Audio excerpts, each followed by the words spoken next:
further is the area of Sevastopol. The name Foros has 25 meanings. I don't know what Greeks thought about. Well, it can be gust of wind. It's always very windy here, always. It can be place to collect taxes. That's another meaning. Or it's a lighthouse. For a very long time there was a lighthouse in Faros which attracted Greek sailors and Turkish sailors, everyone. So now on the right, have a look how closely we are to Crimean Mountains.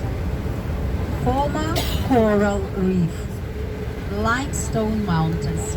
Few millimeters a year, but our mountains are young mountains. And the name, official name is Crimean Mountains. Crimean Mountains. So bye-bye Yalta, bye-bye Yalta, hello Sevastopol. Bye-bye. See you later. See you later, yes, see you at 7 o'clock. So official name for Crimea is Republic of Crimea and the city of federal importance Sevastopol. We have two entities. And look now on the right. Have a look in your right windows. Tiny church. Tiny church Above the mountain. above the Where? mountain. Dedicated to the Oh Tsar. yeah, over there. Over there, yes. Yeah, over there. Well, on the way back, we will stop. Okay. On the way back. From beneath, but we'll see what will be the weather. So you think the first question, how did they manage to build it there? Yeah, it looks inaccessible, but there is a road through the valley. If we go up to this hill and further, there is a long valley, Baydar Valley it is called. So it's the valley which once Catherine the Great used to come here. You remember the Russian Tsarina probably, yeah? Catherine the Great. A little German girl who came to Russia at the age of 16. But when she became 33, she officially was on the throne. But the name Potemkin, have you heard? Potemkin.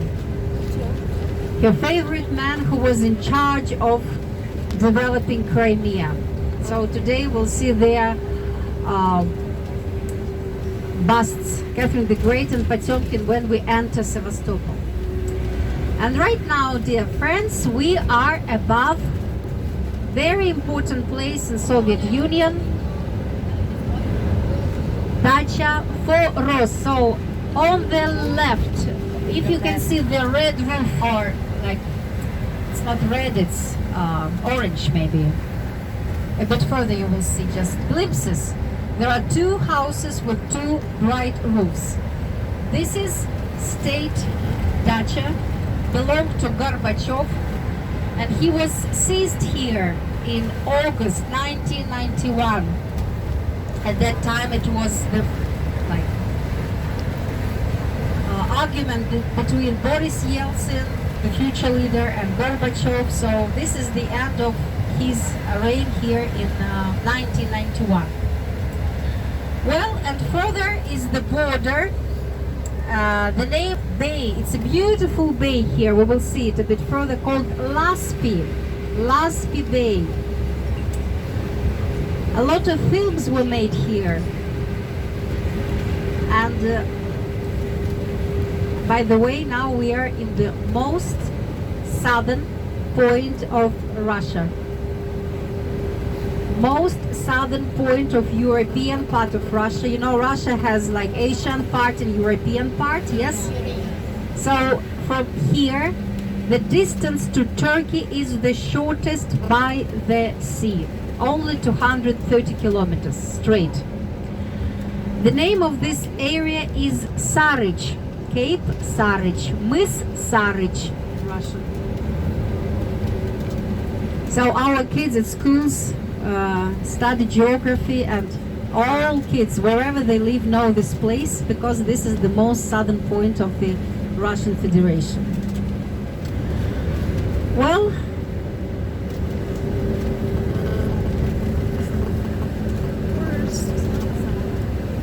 one hour more, and we are in the central part of Sevastopol. So we covered just 50% of our way.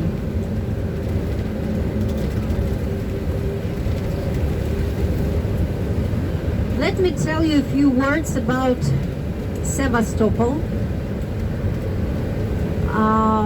You know, if you look at the map of Russia, Russian Federation, there are a number of bases, naval bases in the Northern Sea, in the Far East, and Novorossiysk in the Black Sea. But Sevastopol is unique because twice it was completely destroyed during two wars.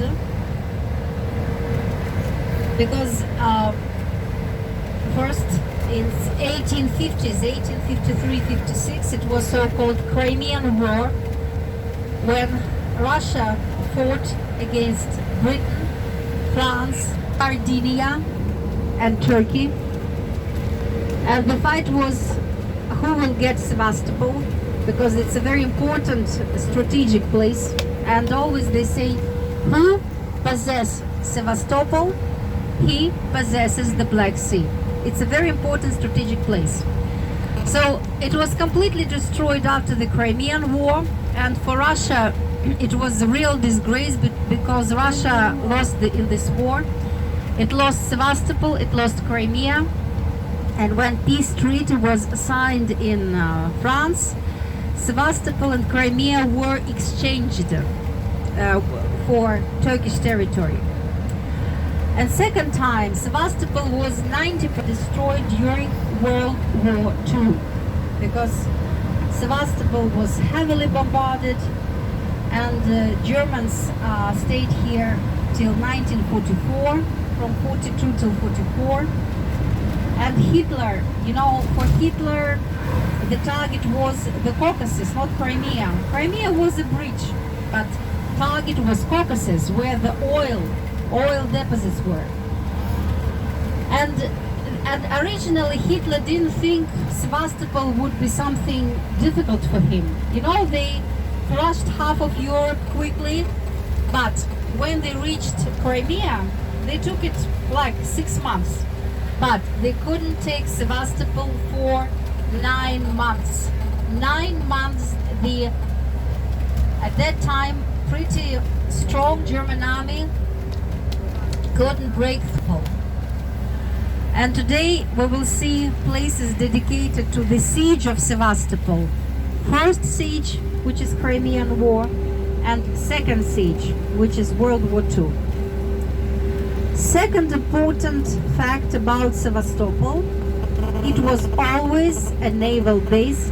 It was founded as a naval base, not a town, not a settlement, no. Naval base, military base, fortresses. Fortresses were built. And you can ask me, what does it mean, Sevastopol? Is it Russian name? No, it's a Greek name. Polis means city. Sebastos or Sebastian means imperial city. City of glory, city deserving worship. So that was the meaning. And it was founded by Catherine the Great and Potemkin in 1783, when Crimea became Russian, because before it was Turkish, Ottoman Empire. So just to make it very, maybe it will be rough, but to make it easy to understand how Crimea came from one empire to another. 5th century BC, Greeks come to this land. It's Greek colony, then it's Roman, Romans come here for a short period. Then it's Byzantine Empire. Till 15th century, it was Byzantine Empire, part of Byzantine Empire. For 3rd century, 300 years, it was Ottoman Empire.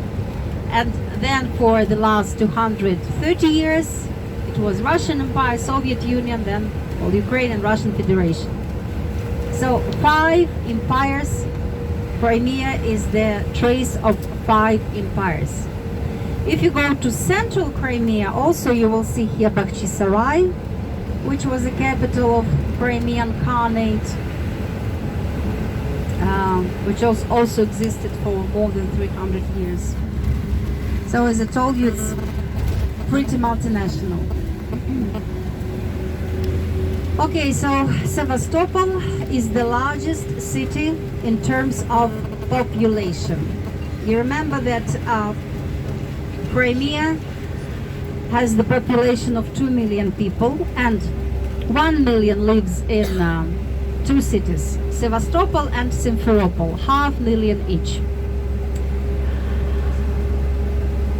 So if you ask about industry, it's mainly light industry, food industry, but it's most of all like naval and military based.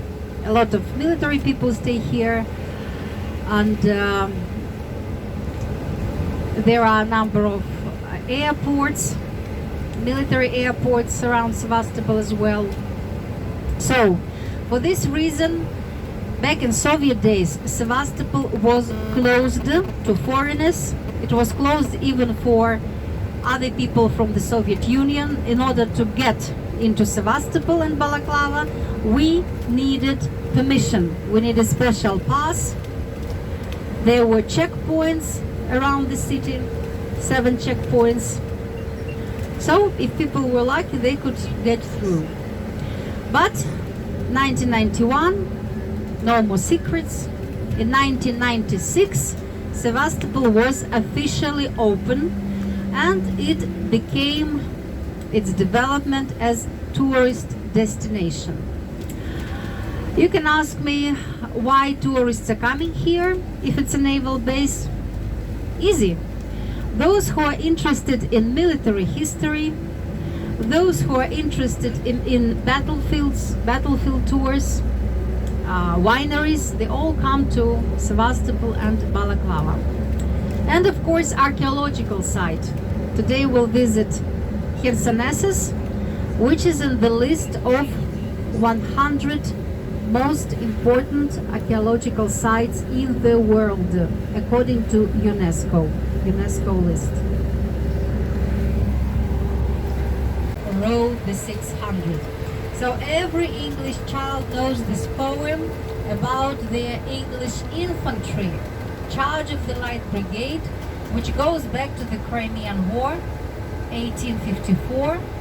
British came to Crimea absolutely unprepared. It was what Victoria said. In September, we land in Sevastopol. In 2 months, we'll get Sevastopol in our hands. And by Christmas, you go to London and your families, you'll meet your families. Christmas you will celebrate in your homes. That was the promise by the Queen, but when British came here, it turned out that it was not easy to get Sevastopol. So they were located in Balaklava Valley. They had to bring huts, and only food was enough for 2 months. So winter came. They were not prepared. They didn't have winter clothes. They didn't have winter boots, nothing. They didn't have food. They didn't have forage for horses. So imagine, it was a real disaster for the British Army. But today we, for example, we wear cardigans. Yes, cardigan is very fashionable piece of fabric today, but it came from Balaklava. It was the name of the Lord Cardigan, for whom special coat was designed. Also, you know Balaklava hats. Balaklava helmet or Balaklava hat, which we use in different winter resorts. It also came from Balaclava. So, Balaclava Valley, northern and southern. And a British established their hospitals here. A very famous nurse, Florence Nightingale. You know her, Florence Nightingale. She came to Balaclava. But more important name in Crimea was Mary Seacole. Have you heard of her? No. Recently, BBC made a movie about Mary Seacole. She was a lady from Jamaica, and Florence Nightingale didn't accept her to be one of her team. So Mary Seacole decided, okay, I will use my own money. And imagine, she traveled from Jamaica to Varna, modern Bulgaria, then to Crimea, Balaclava. And she built here her inn. She helped everyone, whether it was a wounded British soldier or French soldier or Russian soldier, she didn't care. She helped every soldier, and soldiers called her Mother Seacole. So if you come to London, central London, you know this big around like Marigold Hospital in central London, and the big circle where you can see London from the top. Next to it, 2 years ago, a big monument was unveiled dedicated to Mary Seacole. And even there is a cartoon for children made in England about adventures of Mary Seacole in Crimea. And she wrote also a book, Adventures in the Foreign Land. So Florence Nightingale and Mary Seacole, two ladies in mercy, two founders of their medical nursing business, because before that there were no nurses and it was not a respectful profession. Doctors had no idea how to treat wounds. So Crimean War became a breakthrough for doctors, nurses, and a very famous man called Pirogov, Nikolai Pirogov, who is considered a father of field surgery. Here in Sevastopol back then invented plaster bandages. You know, today if somebody breaks a leg or an arm, we use plaster bandages. Thanks to Pirogov. Before, if such thing occurred, the soldiers were helpless, because here the charge of the Light Brigade took place. Also, probably you've heard of the famous Russian writer Leo Tolstoy. Ayan yung mga War grapes. and Peace. Yes, his Grapes most farm. famous poem. Or Anna Karenina, most famous play. Here, Tolstoy also wrote his short sketches. It was called Sevastopol Story, and he was the beginner in the literature. So his first work, Sevastopol Sketches, was later published, and in this work he described the everyday life of Sevastopol defenders. Now look on the right, Gold Star. That's the highest award to Sevastopol from the Soviet government. Kerch in Crimea, South 13.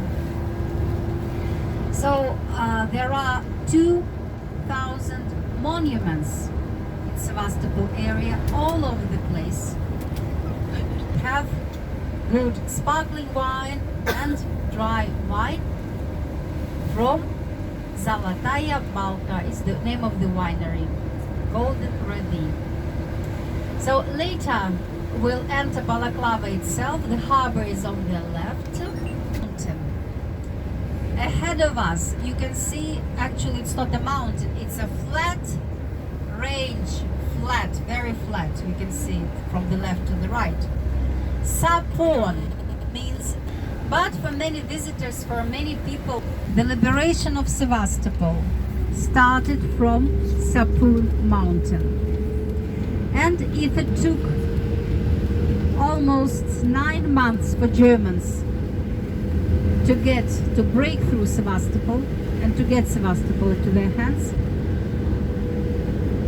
in 1944, in 2 weeks, Sevastopol was liberated from Nazi Germany, and peaceful time returned. So as the liberation started a bit further, we will see a big memorial, big military diorama museum dedicated to the liberation of Sevastopol, 9th of May 1944. Well, and now you can see he also facilitated the trip of Catherine the Great from St. Petersburg to Crimea, which lasted 5 months. Can you imagine? In May, they managed to reach Crimea. Of course, they used hundreds of horses and carriages. They used the Dnieper River to come down to Crimea back then. And the Empress explored the new land. So here we are. Welcome to Sevastopol, main entrance. And right now we are in Lenin district, or some admirals, or sailors, or soldiers. So this military spirit is everywhere.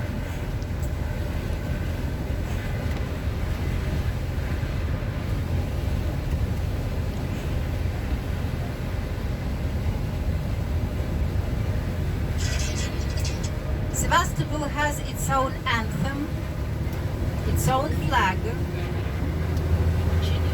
So all the events, whether it's a football team play or some big city event, it starts always with the anthem Legendarny Sevastopol, or legendary.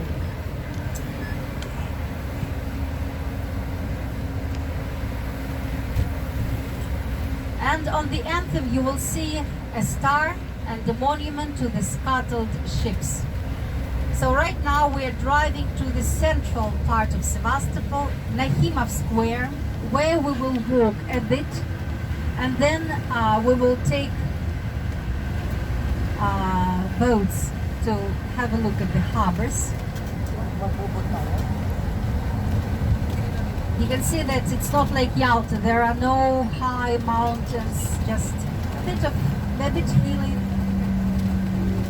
And we will see the most important site, monument to the scuttled ships, where in 1854 Russian admirals had to bogs, mud.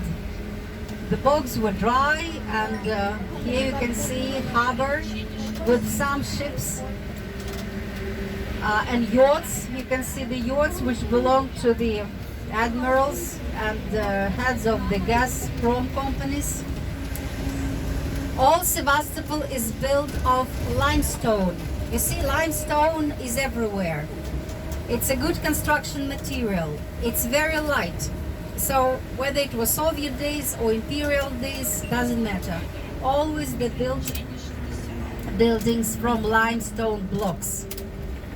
Now, if you look straight above the road, you can see the round roof, the round white building, and the green round roof, slightly on our right.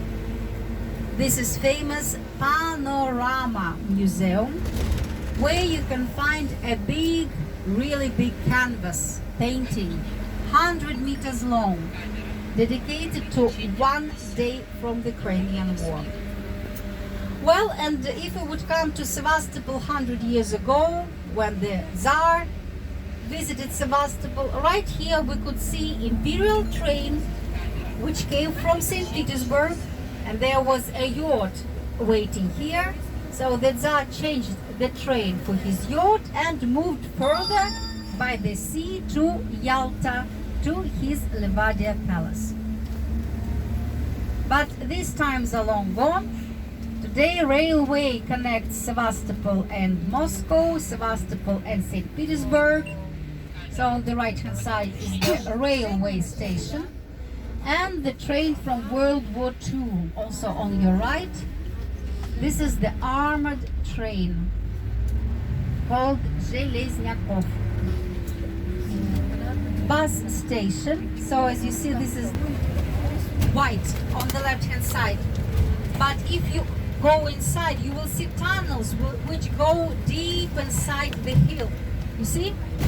Where they keep the bottles. And it was 1963. Do you remember what happened in 1962? It was Cuban crisis when Kennedy and Khrushchev. You remember, Soviets were very close to Cuba.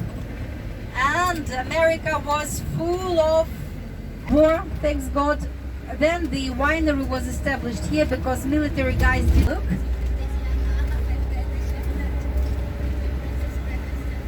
Barracks. So the barracks will be on the right hand side. 1, 2, 3, 4, 5. 5 buildings named after Lomonosov. MGU, Moscow State University. It was established here in 2000. Well, all the new naval vessels in the harbor. You see, the water here is a bit turquoise. It's not as gray as in the Black Sea. The harbors are always very calm. No storms. Imagine 35 harbors. And here we reconstruct the central part using old imperial museum, offices, cultural house. On the right you can see this modern building, and the place where Anna Akhmatova, a famous Russian poet, lived. This is on the left hand side. So dear friends, we are in central part of Sevastopol, Admiral Nahimov Square.